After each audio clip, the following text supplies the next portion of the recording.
Marriage is based on trust, but sometimes the one you trust the most can secretly dismantle it. That evening we faced each other, her phone casting a gentle light on her features as she typed rapidly. She seemed apprehensive, so I tried to sound carefree by inquiring about whom she was messaging. Her reply was a slight smile and a mention of planning a journey. Initially, I thought it was for work or personal reasons. However, her subsequent statement left me stunned. "I'll be going with Anthony," she said, not just a random name, but her ex, the man who I believed still occupied a corner in her past, an unfinished narrative. My chest constricted instantly, my heart raced, and in that instant I realized this wasn't merely about traveling, it was about respect, boundaries, and the gradual fraying of our marriage. I remained quiet, fixedly gazing at her, anticipating a correction, wishfully thinking I had misinterpreted.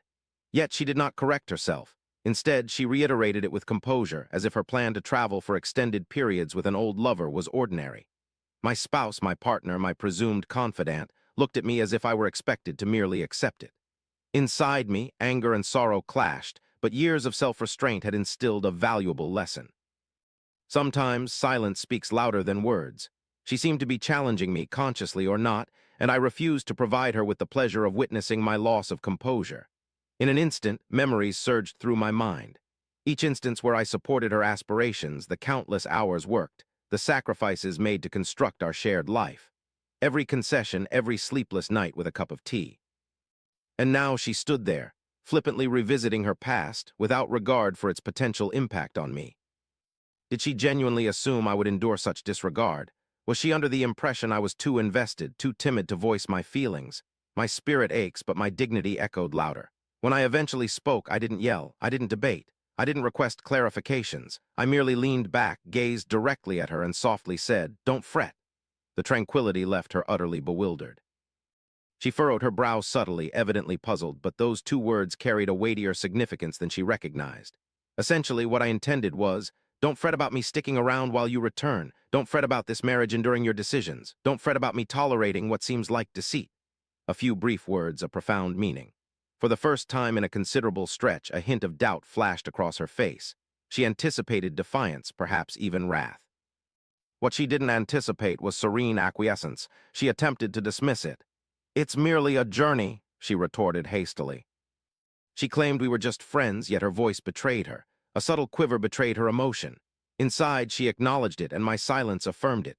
I remained silent, refraining from argument or pressure. Instead, a heavy, awkward silence filled the gap between us. That night, she found little peace. Her restless movements and irregular breathing echoed through the room.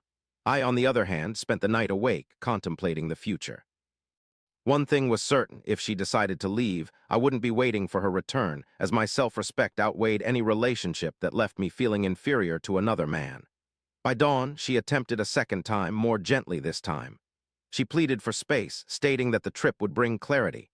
I almost smiled at the irony. She didn't need clarity, she needed honesty. She wasn't seeking self-discovery.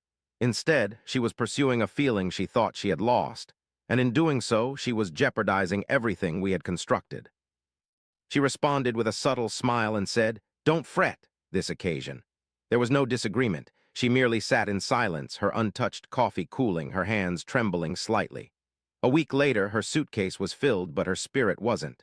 Those two words had lodged themselves deeply within her mind because for the first time, she understood something crucial. Perhaps it wasn't I who was about to lose something. Maybe she was, and she was right, because as soon as she left through that door, I was prepared to leave her behind.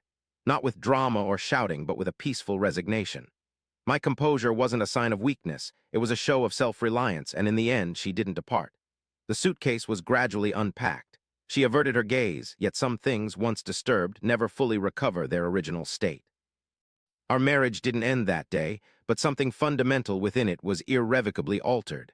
Sometimes, the most powerful words one can utter are the softest ones. Those two words, "Don't worry," signaled the start of a farewell to me.